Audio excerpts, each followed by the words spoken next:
Oh, all right, everybody. I'm just gonna. I'm talking about history. I fucking love fucking love history. I'm a historical god, right? Um. So, I'm just gonna talk about random shit right now. But okay. So, like, let's say that you're living in England, um, 300 years ago, right? And let's say you're a merchant, right? So this is historical work for all you historians out there. Like you can see, this is a historical theory of mine that could be true or false. But you guys can go out there and fucking do the historical, awesome glory work, right? Do it, man. You guys are awesome. But let's say you're a merchant in England, right? A few hundred years ago, 300 years ago.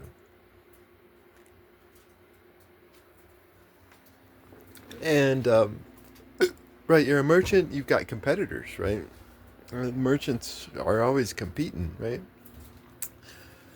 Um, like uh, I like to define a cartel as a group of a group of monopolists who are forced to be friends with each other, right? Um,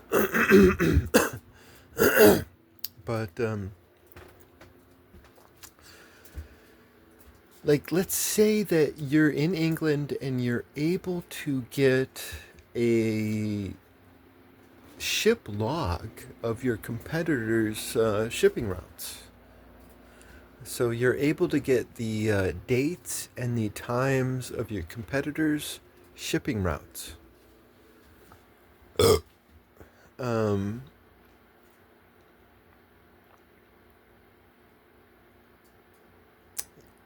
let's say you're able to do that, right?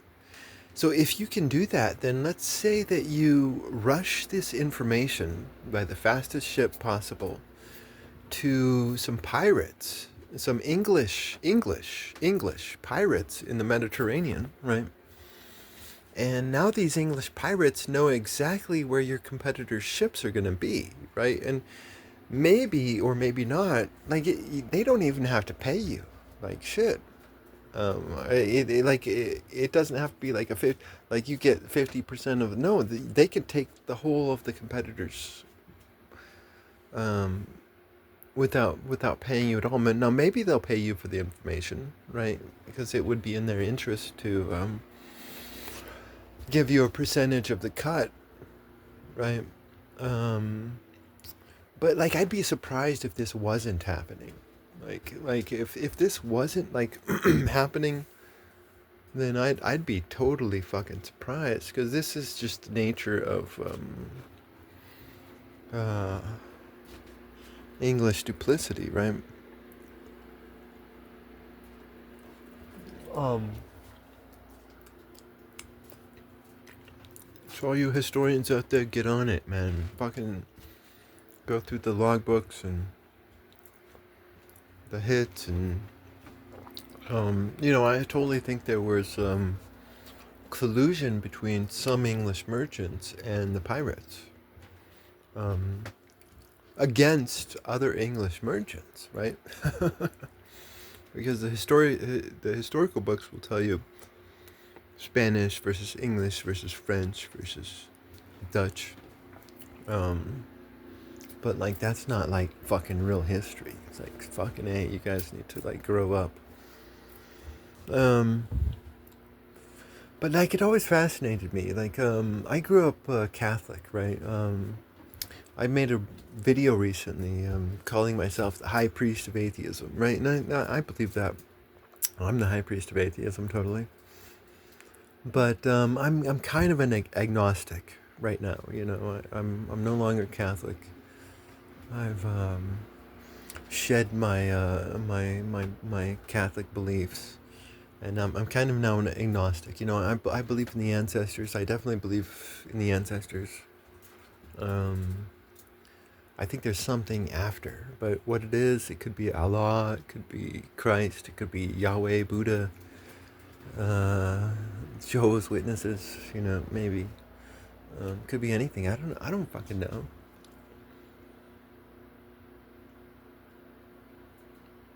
But growing up Catholic, it always fascinated me because like nowadays you're gonna have some Catholics who are for monarchy, right? You're I'm a Catholic and I'm for monarchy. Ugh. Catholic monarchy. That's where it's at. Ugh. Catholic monarchy. And I'm like, what the fuck, you stupid idiot? Like, read your fucking history books.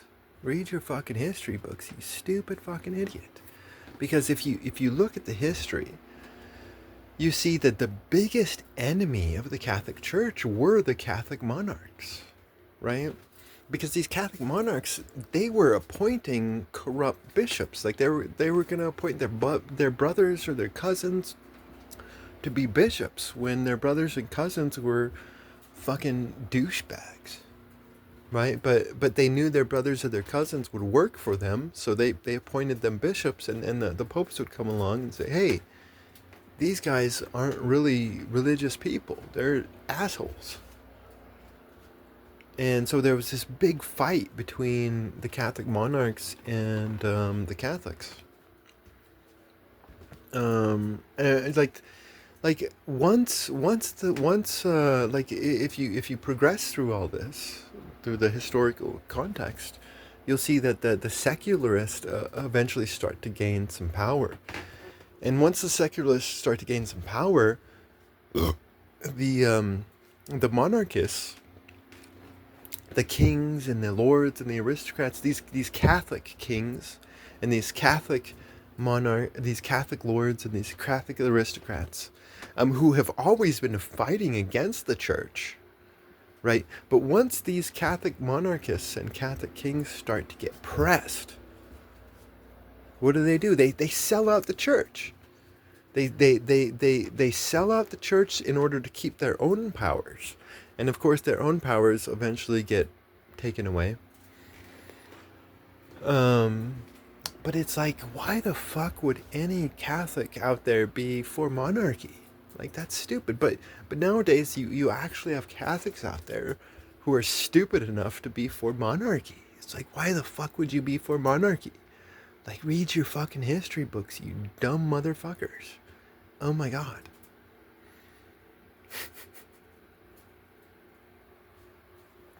I mean, history is weird and fascinating. Um, I mean, like for me, like I'm American. I grew up in America, and as a kid, I was growing up, and I was learning about history, and at one point in time, I was like, oh fuck yeah, I'm for the Constitution. I love the Republic. Fuck yeah, the Constitution, fucking Republic, rah rah rah, right? But then I'm like thinking about it, and I'm like, oh my God, these founders of the United States, they're in a secret society, right? Now the argument for the secret society is that the popes are trying to kill them all, so they have to be secret, right? Now the popes, like the pope no longer exists because with John the 23rd, the Catholic Church got destroyed because John the 23rd was a Freemason, right?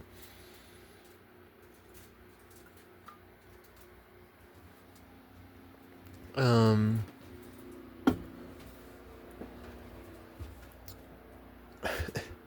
like the Catholics, when I was a Catholic, they used to say, "Oh, the Catholic Church will never be destroyed." Well, guess what? It got destroyed like 60, 70 years ago. Um, but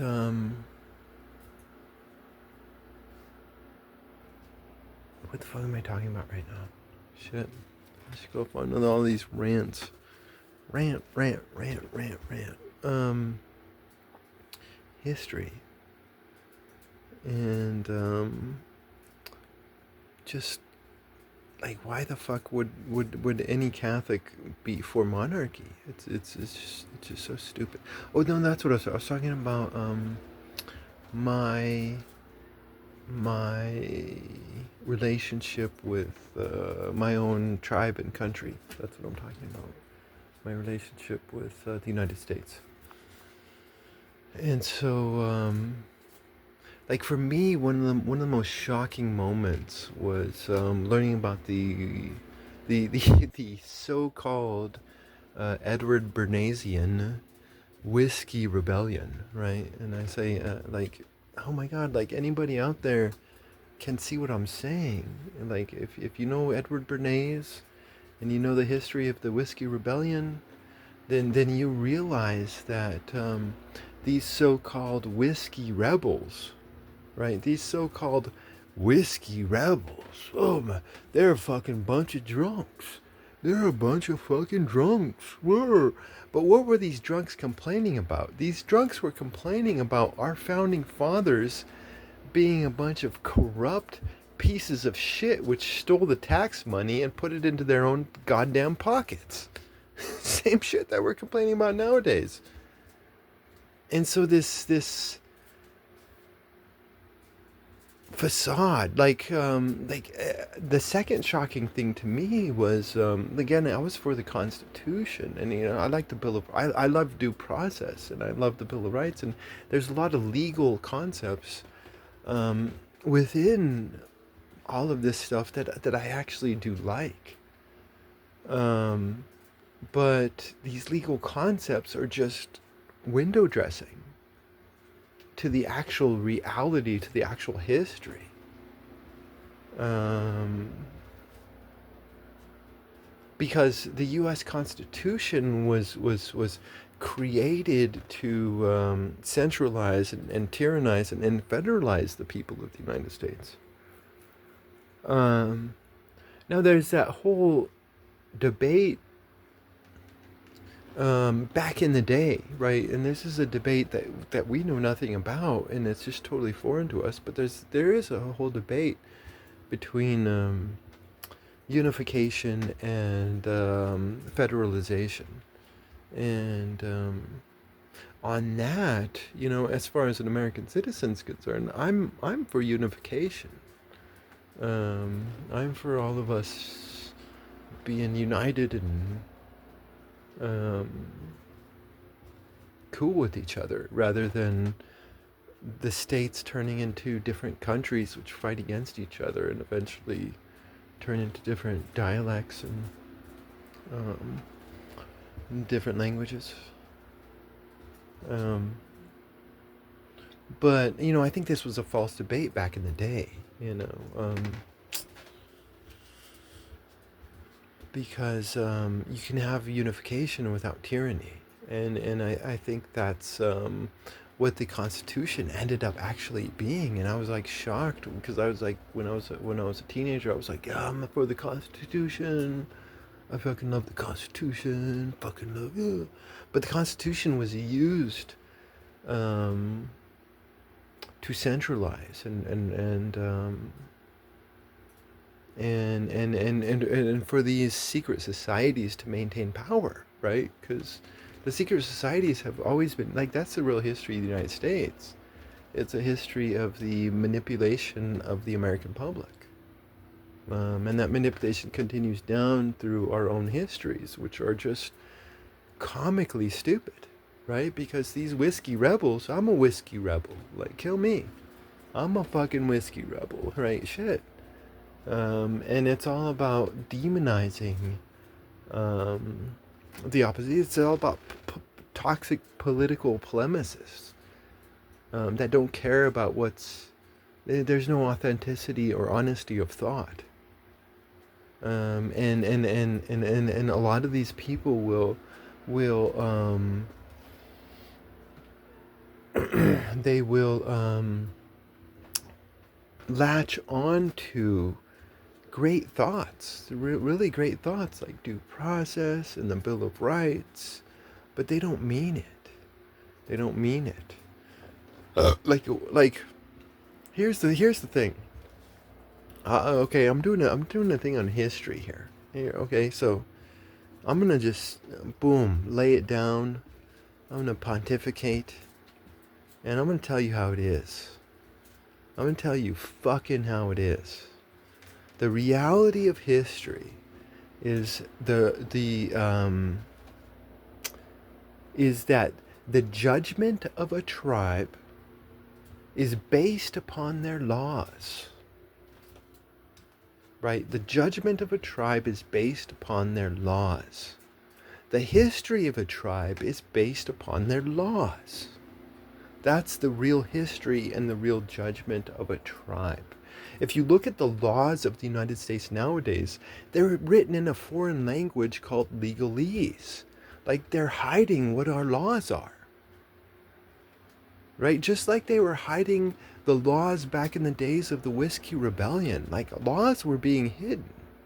And I believe that if we actually looked at a legal history of the United States, not a legislative history, which could be fun.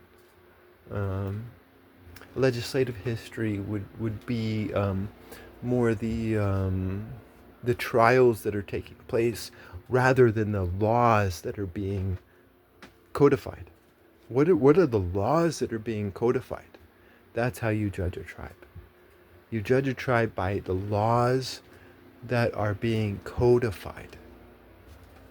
And according to the Whiskey Rebels, the laws that were being codified back in the day were taking taxpayer dollars and putting them into the pockets of these secret societies.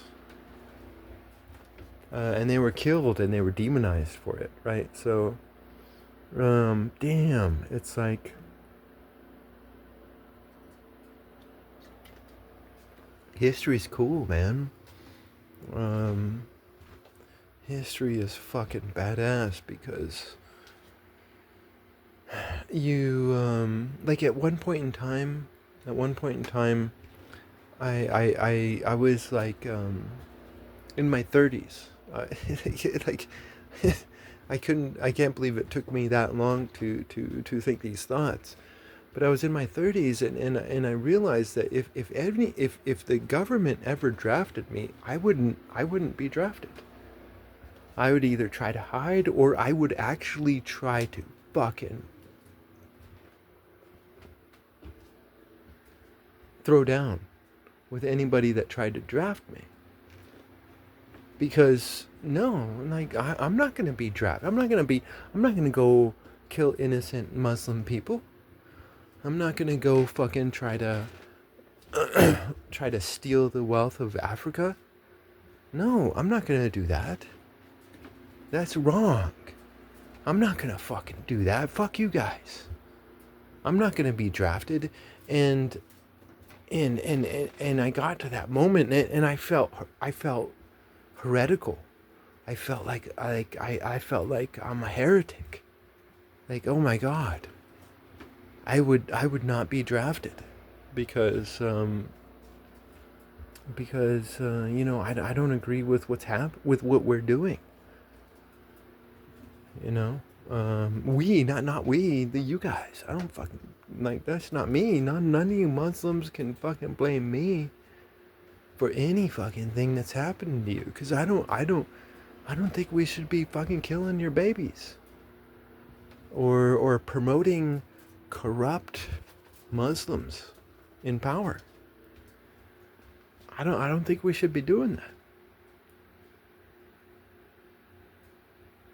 And I would not be drafted. And I got to that point, and I just it felt dystopian. I felt weird because like I still loved America, but no one in America would love me because I'm not with the group, right? Um, but hey, I'm fine with that. I'm gonna keep my heart. I know I love America, but America's not gonna kill my heart. Um, and I believe, you know, like I'm really interested in learning about the legislative history of America, because like I do, like I love history. I fucking love history. But I actually do not know the history of America because I don't know the legislative history of America. The codified laws, not the polemics.